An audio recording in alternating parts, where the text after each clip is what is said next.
比起爸爸留的كاتي دي ساندرا دي سيه نبلي باتي دان جنوبين دي محمد خميج جدي يجي ماما ليوطي.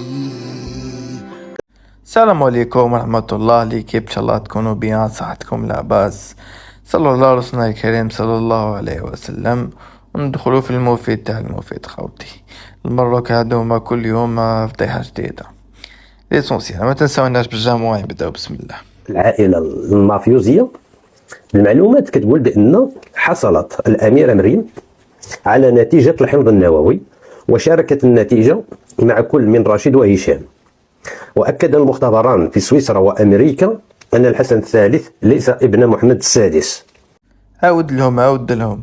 وأكد المختبران في سويسرا وأمريكا أن الحسن الثالث ليس ابن محمد السادس. العائلة الشريفة يا.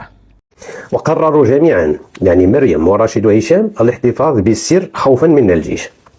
شحال واحد غيقول لك كيفاش يعني هما احتفظوا بالسر ووصلك انت هذا السر هذا كيفاش وصلك؟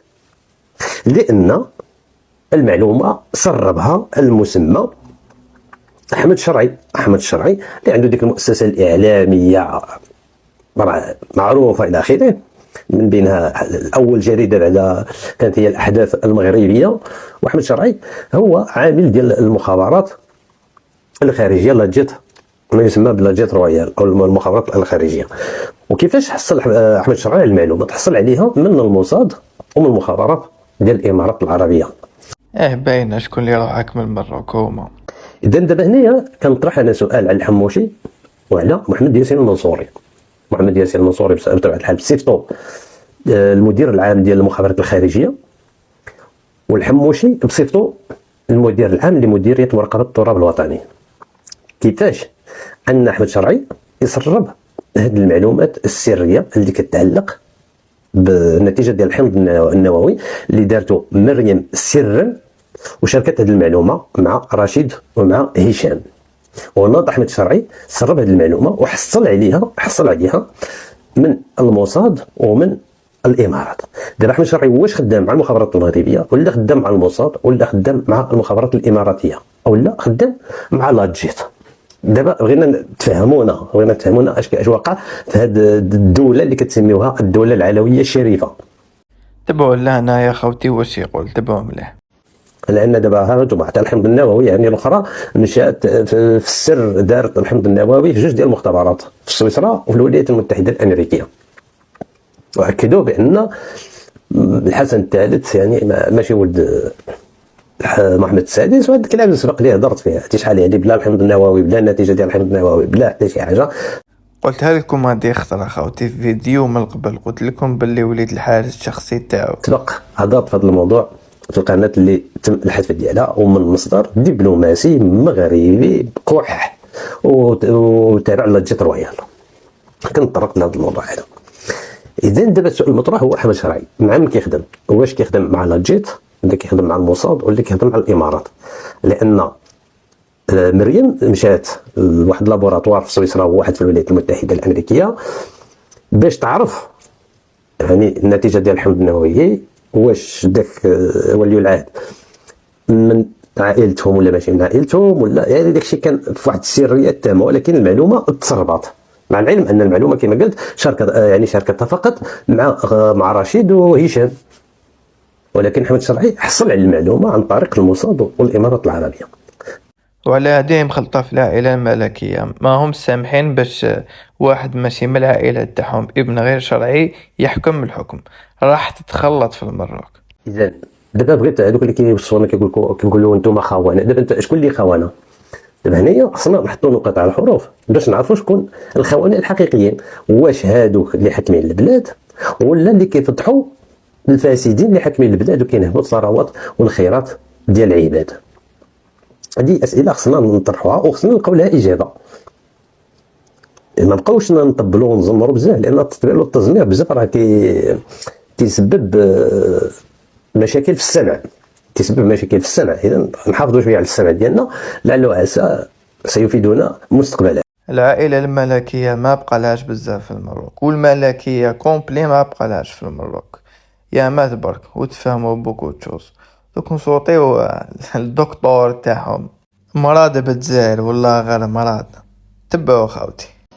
أنت لا تستطيع أن تحررها الآن، لكن تستطيع غدا، وبالتالي الأمور يجب أن تكون واضحة. سبتة ومليليا الإسبانية كانت في قديم الزمان للمغرب، ولكن الملك المغربي باعها بدراجة هوائية لإسبانيا. تسمعني؟ نعم. دوكو تشوفوا النيفو والمستوى تاعهم وين لاحق خاوتي. نعم. فهمتني واش قلت لك؟ اولا الصحراء، ثم تندوف وبشار، وبعد ذلك نذهب الى سبتة ومليليا. يتخيلوا مساكن على بالك تندوفوا بالشارع. علاش كملوا خاوتي. السلام عليكم. طيب لكن يا محمد، نعم. لماذا تقول الصحراء اولا وسبتة ثانيا؟ هل الارض عندما تكون جزء من بلدك يمكن ترتيبها حسب الاولويه؟ يعني هل تقول انت الرباط قبل وجده وقبل طنجه وقبل لا ادري ماذا؟ هل يمكن ترتيب الجغرافيا؟ يا اخي لا اقول هذا يا اخي، ولكن المغرب سوف نرد سبتة ومليليا. هذا مسألة وقت فقط، ولكن علينا أن نسترجع أولا الصحراء ثم بشار وتندوف. حينما ننتهي من هذه المناطق وحينما تتركون الجزائر، عند ذلك سوف نفكر في سبتة ومليليا. كيف يعني العدو الأكبر الجزائر؟ العدو الأكبر الجزائر يا كلب المخزن. نعم.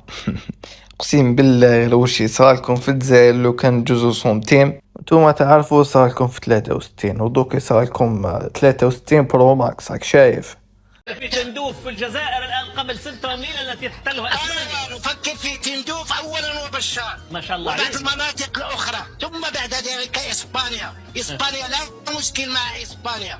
عندما نتحرك مع اسبانيا، في اسبانيا سوف تدع سبتة ومليليا بطريقه سلميه.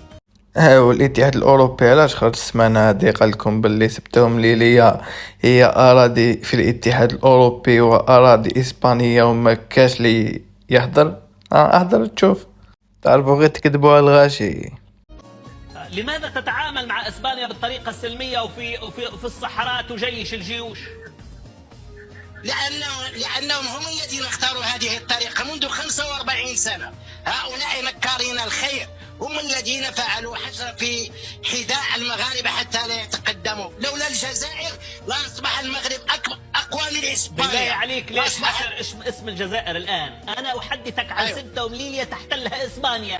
كذابين يا منافقين وحابسين واحد الدرجة يا خوتي. ليك انتوما تبعتوا دراسة دولية الآن اللي كتعطي المغرب الرتبة الأولى للأسف في السقوط القيمي أو في الانهيار القيمي فيما يتعلق بالنزاهة والمسؤولية وعدم الغش. فالدراسة ديال مجلة ناتور في 2017 كانت حول مقياس ديال النزاهة. جينا حنا الأولين في عدم النزاهة، وجات الدول ديال شمال أوروبا النرويج، الدنمارك، الفنلند، السويد إلى آخره، سويسرا جاو هما الأولين. وفي الدراسة الثانية ديال مجلة سيونس اللي تنشرت في 2019 مرة أخرى كيتأكد بأن المغرب هو الأول في الغش وعدم الأمانة. يا صح الله صح خاوتي خياتي. ما تنساوناش بجانب باش العياشة ما يطيروناش الفيديو، يعرفوا يسينيالي. ياك تعرف الكذوب والسينيال هما الكذوب والسينيال. ليسونسيال. صلى الله على رسولنا الكريم صلى الله عليه وسلم. تهلاو في روحكم خاوتي. السلام عليكم.